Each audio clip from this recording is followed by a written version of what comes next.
प्रभु के नाम की महिमा हो। सभी को प्रभु यीशु मसीह के नाम से मेरा प्यार भरा नमस्कार। ये बहुत ही आनंद की बात है कि एक ऐसा कलीसिया से बातें करना और वचन बांटना जिससे इसका पहले मुलाकात ना हो। और मैं सोच रहा था लॉकडाउन के बाद भी शायद ऐसा तरीका और बढ़ने का संभावना है। ब्रदर, आप अपना घर में ही रहिए लेकिन वचन हमको दीजिए। तो मैं सोच रहा था एक तरीके से सफर थोड़ा कम होने का संभावना है, लेकिन ये डर भी है ऐसा ना हो कि आराधना के संबंध में भी आप ऐसे ही सोचे। आराधना के लिए जरूर इकट्ठा होना जरूरी है, आपस में मिलना, आपस में छूना, आपस में पवित्र चुंबन देना और प्रभु भोज में से शाब्दिक रूप से भाग लेना, ये बहुत ही जरूरी है। हमारा समय कम है और इसलिए मैं सीधा वचन की ओर जाना चाहूंगा। सबसे पहले हम लूका के सुसमाचार उठाएंगे। लूका के सुसमाचार उसके 8वां अध्याय, लूका के सुसमाचार 8वां अध्याय उसके 5वें वचन से मैं पढ़ूंगा और 5वें वचन से हम उसके 8वें वचन तक पढ़ेंगे। 5 से 8 तक। एक बोने वाला बीज बोने के लिए निकला। बोते हुए कुछ मार्ग के किनारे गिरा और कुछ रोंदा गया और आकाश के पक्षियों ने उसे चुग लिया। कुछ चट्टान पर गिरा और उपजा, परंतु तरी ना मिलने से सूख गया। कुछ झाड़ियों के बीच में गिरा और झाड़ियों के साथ साथ बढ़कर उसे दबा दिया। कुछ अच्छी भूमि पर गिरा और उगकर 100 गुना फल लाया। यह कहकर उसने ऊंचे शब्द से कहा, जिसके सुनने के कान हो वह सुन ले। मैं प्रभु को धन्यवाद देता हूं क्योंकि ये मौका जो है हमारे लिए बहुत अनमोल है। और आज के जो क्लास है उस क्लास के लिए एक छोटा सा थीम विषय जो है वो ये है, पापियों के बीच में विश्वासियों का बचे रहना। विश्वासियों का बचे रहना। दरअसल मैं जो विषय का जो भाग ऐसा सोचा था कि संतों का अतिजीवन पापियों के बीच में, बात एक ही है लेकिन दो रूप से आपके सामने रख रहा हूं।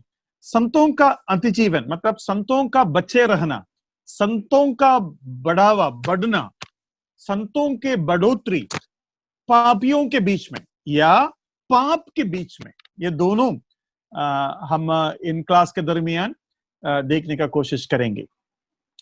ये जो वचन हमने उठाया ये भाग हम सभी जानते हैं, लेकिन अचानक ये वचन मुझे छुआ और इसलिए मैं सोचा कि आप लोगों के साथ इन्हें क्यों ना बांटूं। यहां लिखा है बीज बोने वाले गए। हमारा ध्यान हमेशा वो अच्छे बीज के ऊपर होता है, लेकिन आज हमारा ध्यान थोड़ा सा ये झाड़ी के ऊपर जाएंगे। आज हमारा ध्यान उन पत्थर के ऊपर जाएंगे जो इन बीजों को बढ़ने दिया नहीं। सबसे पहले मैं आपसे एक प्रश्न पूछना चाहता हूं। मैं चाहता हूं कि आप लोगों के साथ मेरा बातचीत इतना करीब हो कि ऐसा फीलिंग ना रहे कि मैं दूर हूं और ऐसा भी फीलिंग ना रहे कि यार नया नया प्रभु का सेवक है, हम ज्यादा पहचानता नहीं है। ऐसा दूरी भी ना रहो। ऐसे हम बातें करें जैसा कि हम एक घर के हैं। वैसे हम एक पिता के तो जरूर है और एक घर के भी है। प्रभु आपको सहायता करे। देखो, ये जो प्रभु ने जो दृष्टांत बताया, जो उपमा बताया, उसमें प्रभु बता रहा है कि कुछ बीज रास्ते में गिर गए, कुछ बीज पथरीला जगह पर गिर गए और कुछ बीज झाड़ियों के बीच में गिरे और कुछ बीज अच्छे जमीन पर गिरे। अक्सर इस भाग को लोग जब सिखाते हैं, ऐसा सिखाते हैं कि रास्ते में जो गिर गया वो ऐसे व्यक्ति के हृदय में गिरा जो अविश्वासी है। दूसरा, एक ऐसा विश्वासी का हृदय है जो दुनिया की चीजें या खाने पीने की चीजें या धन दौलत के ऊपर जाते हैं। और तीसरा, झाड़ियों के ऊपर, झाड़ियों के बीच में गिरने वाले को भी वही संसार उसको दबाते हैं। लेकिन ध्यान से सुनना, ये जितना भी भाग है, रास्ता हो, पथरीला जगह हो, या झाड़ियों के बीच में हो, या अच्छा जमीन हो, ये एक ही विश्वासी का हृदय भी हो सकता है।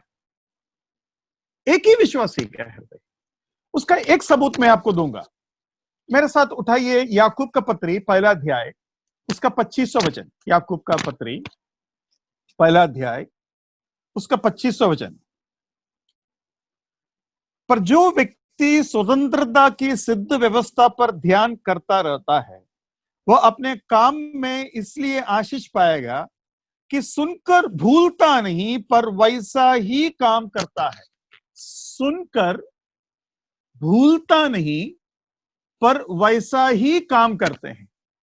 मैं हर एक भाई को और हर एक बहन को पूछना चाहता हूं, आपने जो वचन आज तक सुना, आज तक जो वचन सुना, क्या उसके बारे में हम ऐसा कह सकते हैं कि जैसा सुना वैसे ही किया?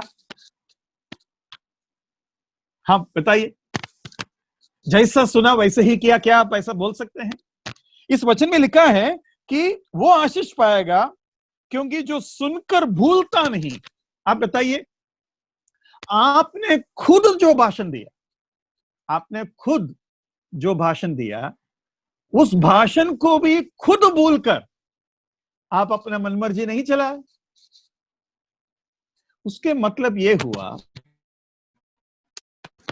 ये जो रास्ते पे जो बीज गिरता है ना, वो कभी कभी विश्वासी का हृदय भी हो सकता है। कभी कभी क्या है, ऐसा कोई विश्वासी है जो ये कह सकता है, ब्रदर मेरे हृदय जो जमीन है, इस जमीन में जो बीज गिरा, आज तक पंछी या कोई पक्षी लेके नहीं गया। कह सकते हैं आप, कोई चिड़िया आज तक लेके नहीं गया। आप ऐसा नहीं कह सकते। अगर आप ऐसा कहते हैं, मैं बिहार में आता हूं आपसे मिलने के लिए तो मैं आपको यह बताना चाहता हूं कि ये हमारा हृदय भी है, सुनकर भूलना। मैं तो ज्यादा आगे बढ़कर यह कहूंगा, भाषण देने के बाद खुद का भाषण भूलना, ये गलती हमारे जीवन में हुआ है। अभी दूसरा है पथरीला जगह। आइए हम वापस लूका के पास आते हैं। लूका के पास जब हम आते हैं, अगर ये चट्टान पर या पथरीला जगह पर जो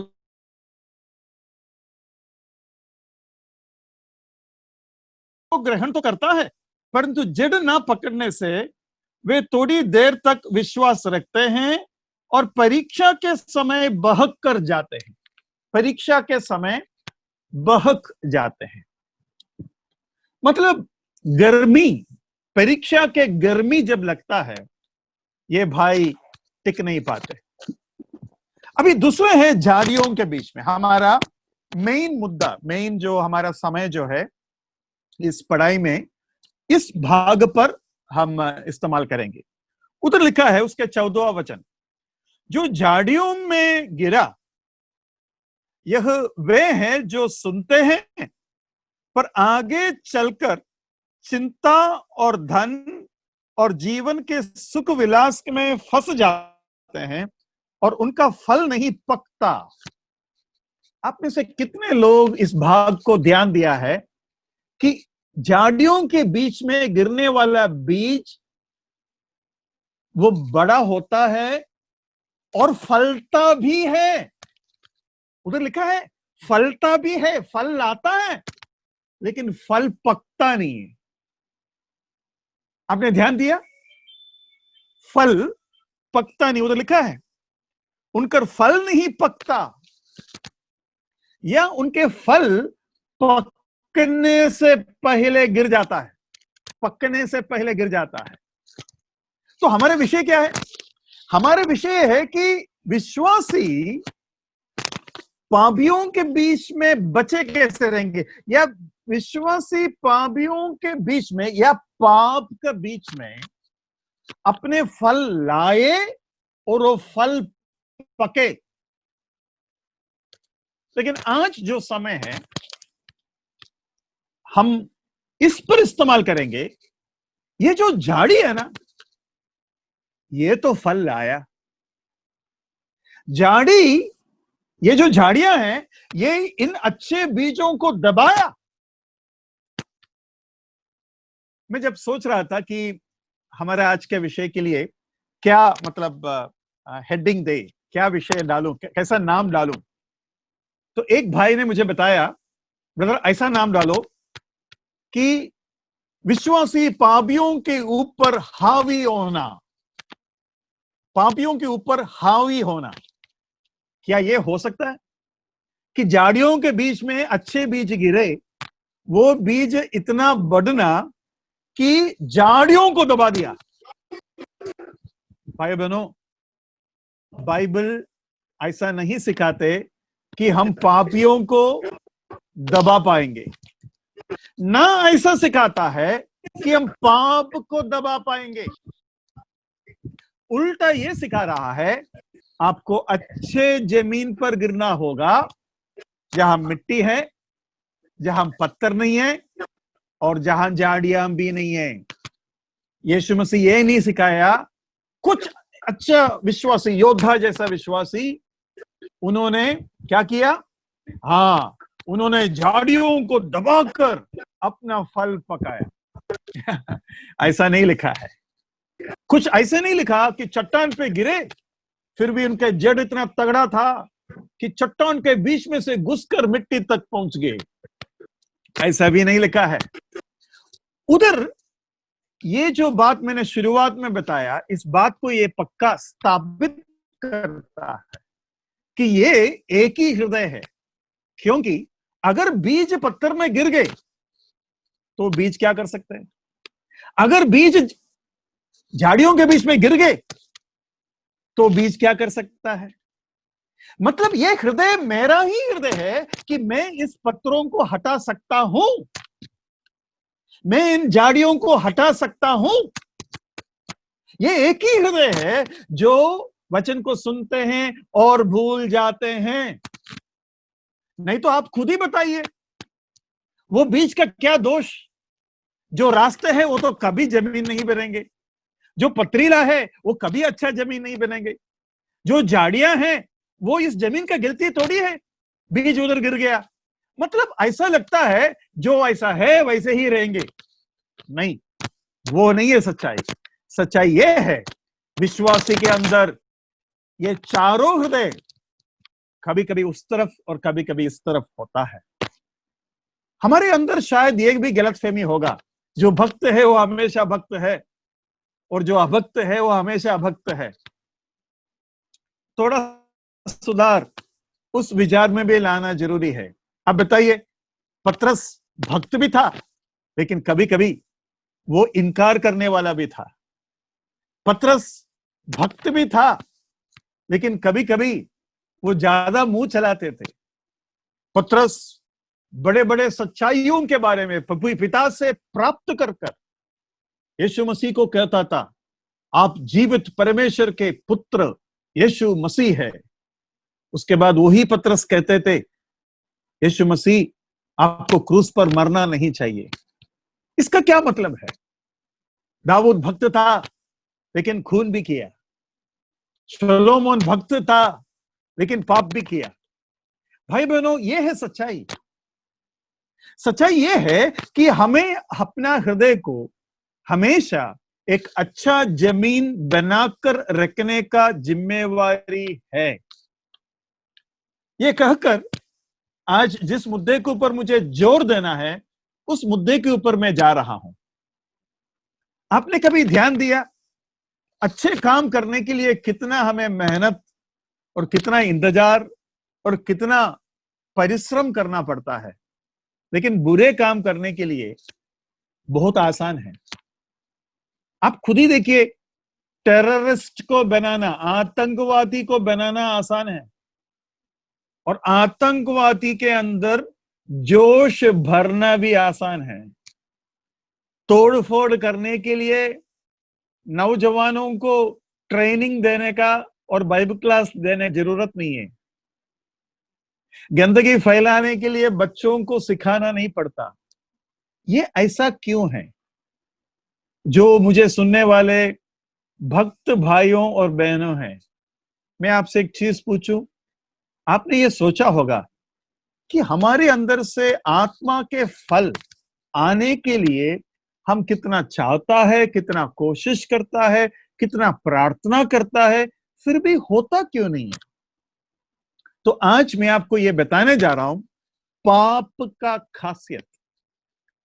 पाप का खासियत। सबसे पहले मैं ये बता दूं, ये झाड़ी, उसको पानी नहीं डालना पड़ता, उसको इतना मिट्टी नहीं देना पड़ता। आपको मालूम है ना, कभी कभी दीवार में भी पीपल का पेड़ जैसे पेड़ आराम से अपना क्या बोलते हैं, बढ़ोतरी पाते हैं आराम से। आपने कभी सोचा है कितना मिट्टी उसको मिलता होगा?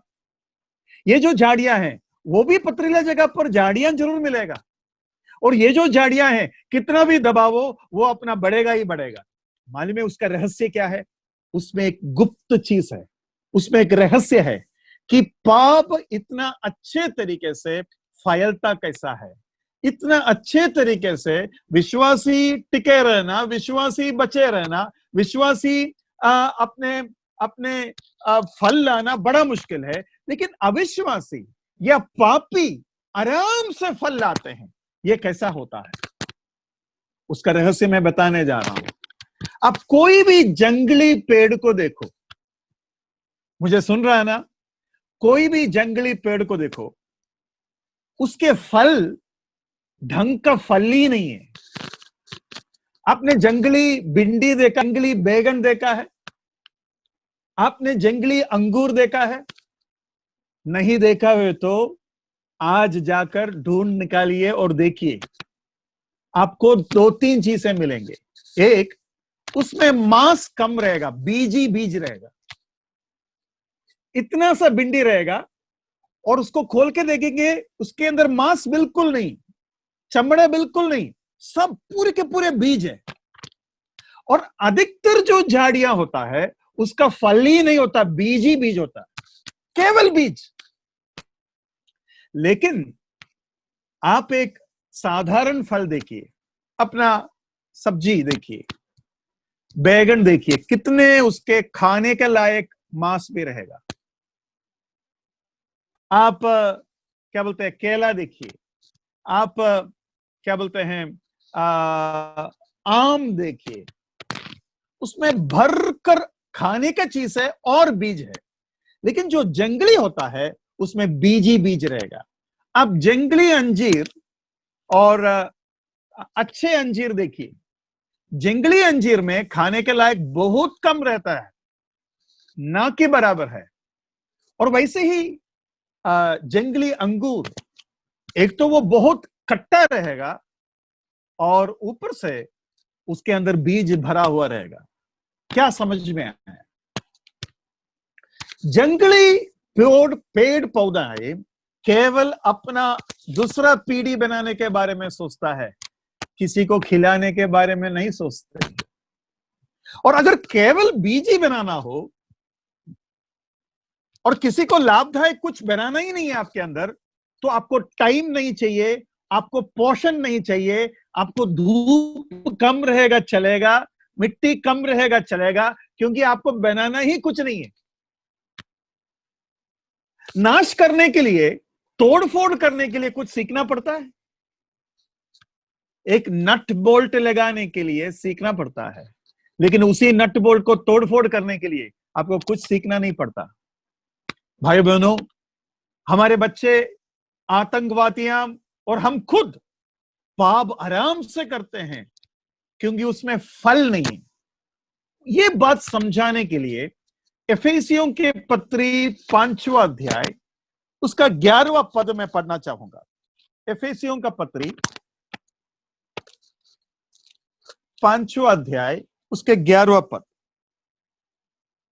उधर लिखा है अंधकार के निष्फल कामों, अंधकार के निष्फल कामों। अंधकार के फल का नाम क्या है? अंधकार के फल का नाम क्या है? निष्फल। अरे वो भी तो फल है, लेकिन उसको फल कह ही नहीं सकते। और एक पद में आपको दिखाऊंगा। गलाती के पत्री निकालिए, गलाती के पत्री 5वां अध्याय निकालिए। उधर हम आत्मा के फल देखते हैं और शरीर का भी फल देखते हैं। ये आत्मा के फल 2200 वचन से लिखा है, लेकिन शरीर का फल को फल नहीं बोला है, शरीर के फल को शरीर के काम बोला है। पढ़िए उसको, गलाती 5:19। शरीर के काम तो प्रकट है। क्या है? व्यभिचार, गंदे काम, लुचपन, मूर्ति पूजा, टोना, बैर, झगड़ा, ईर्ष्या, क्रोध, विरोध, फूट, विधर्म, डाख, मतवालापन, लीला क्रीड़ा और इनके जैसे और काम। काम। लेकिन 2200 वचन पे आइए, 2200 वचन, उधर क्या लिखा है? पर आत्मा का फल। देखो, आत्मा के फल के शुरुआत में लिखा है प्रेम, और यहां आइए, शरीर का काम तो प्रकट है, अर्थात व्यभिचार, गंदे काम, लुचपन, मूर्ति पूजा, टोना, बैर। प्रेम के उल्टा है बैर, झगड़ा, ईर्ष्या, ये सब प्रेम के उल्टा है। जैसे प्रेम में मेहनत होता है, ईर्ष्या और इन सभी में भी मेहनत होता है ना, लेकिन वो खाने के लायक नहीं, उसको पोषक नहीं चाहिए, और उल्टा उसका समय भी नहीं लगता। आपने ध्यान दिया? ये चीज मैंने ध्यान दिया है। जब भी मैं पेड़ पौधे या कुछ भी छोटा मोटा, जब मैं क्या बोलते हैं, खेती करता हूं, मुझे खेती बहुत पसंद है, ज्यादा खेती तो नहीं है, पौधे में क्या बोलते हैं, गमले में वगैरह बना देता हूं। तो मैंने अचानक ये चीज ध्यान दिया, मैं मेरा पौधे को आराम से ला रहा हूं, पानी दे रहा हूं, उसको खाद दे रहा हूं, वो धीरे धीरे धीरे बन रहा है। जब वो बन रहा था, बाजू में एक जंगली पौधा आया। ये जंगली पौधा 1 हफ्ते में अपना बीज लाया, 1 हफ्ते में बीज। जबकि बैगन हो या भिंडी हो या टमाटर हो, वो 2 से 3 महीना लगता है। और तब परमेश्वर ने मुझे याद दिलाया, ये जंगली पौधे इसलिए फल ला पा रहा है क्योंकि दूसरों को खाने का कुछ भी उसने बनाया नहीं, केवल बीज बनाया। जबकि बैगन और भिंडी और टमाटर जो है, केवल बीज नहीं लाना पड़ता, उसको पूरा फल लाना पड़ता है। इसलिए वो समय लेकर पूरे टमाटर के ताकत पाने के बाद वो फल लाता है, ताकि उसमें खाने के लायक कुछ चीज हो। आज जो बातें मैं आपको सिखा रहा हूं, उससे जोड़कर आगे की बातें मैं आपको सिखाऊंगा। तो आज जो बातें मैं आपको सिखा रहा हूं, उसको अच्छी तरीके से समझना जरूरी है।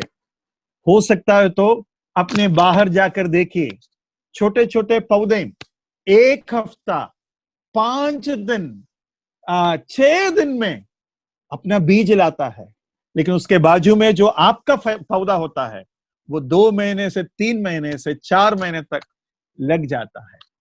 दूसरा और एक चीज, ये जो छोटे छोटे पौधे हैं, आपने ध्यान दिया, कभी कीटाणु उसके ऊपर हमला नहीं करता। आपने ध्यान दिया?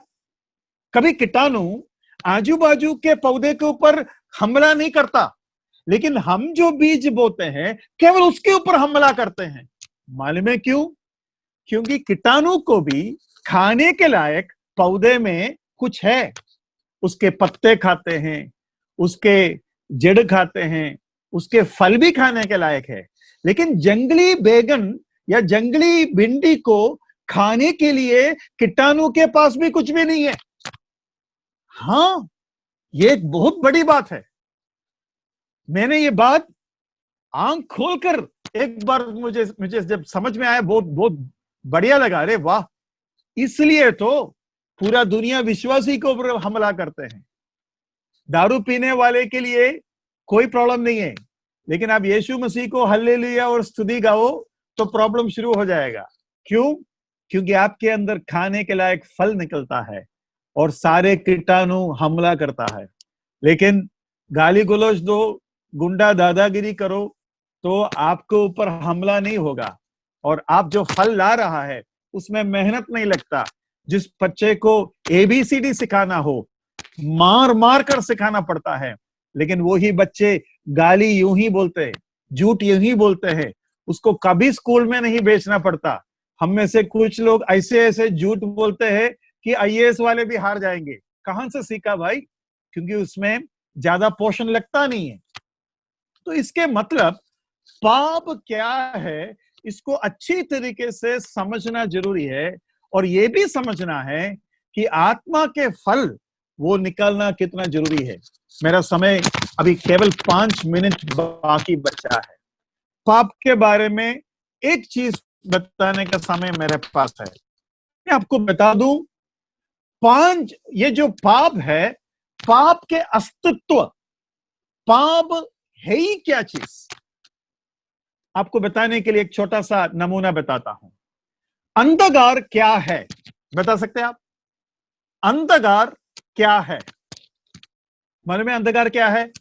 जहां ज्योति नहीं है उधर अंधकार है। मतलब अंधकार एक चीज नहीं है, ज्योति ना होना अंधकार है। अंधकार एक चीज नहीं है। ज्योति बनाने वाला, निकालने वाला टॉर्च बना सकते हैं, बल्ब बना सकते हैं, ट्यूबलाइट बना सकते हैं, लेकिन अंधकार बनाने वाला टॉर्च है आपके पास? बताओ। हाँ, टॉर्च है? एक ऐसा टॉर्च बनाओ जिसमें बटन प्रेस करने से अंधकार निकलेगा। ऐसा कुछ है ही नहीं। अंधकार अगर आपको चाहिए, अंधकार आप बना नहीं सकते। ज्योति को निकालो तो उधर अंधकार है। पाप ऐसा है। पाप एक बनने वाला चीज नहीं है। पाप का एक परिभाषा है, निशाना चूक जाना, निशाना चूक जाना। और पाप का ग्रीक शब्द है हेर्मिटिया। हेर्मिटिया के मतलब ही वो है निशाना चूक जाना, निशाना चूक जाना। अब ध्यान से सुनिए, अगर निशाना नहीं है तो निशाना कैसा चूकेगा? निशाना चूक जाना है पाप, लेकिन निशाना ही नहीं है तो निशाना कैसा चूकेगा? ध्यान से सुनिएगा भाइयों बहनों, पाप इसलिए है क्योंकि हमारा परमेश्वर के महिमा निशाना है, हमारा परमेश्वर के पवित्रता निशाना है। और पाप का मतलब है निशाना चूक जाना। मतलब आपके बातें, आपके काम, आपके सोच परमेश्वर के महिमा से जब रहित हो जाता है, जैसे रोमी 3 अध्याय में हम पढ़ते हैं, परमेश्वर के महिमा से रहित हो गया मतलब पाप हो गया। पाप का मतलब है परमेश्वर के महिमा से रहित होना। अगर परमेश्वर के महिमा नहीं है तो पाप कहां है? उसका और एक सबूत मैं आपको देता हूं और मेरे बातों को आज मैं समाप्त करूंगा। सोचो कि मैं और अपने सैमसन भाई, हम एक 5 स्टार होटल में चाय पीने के लिए गया।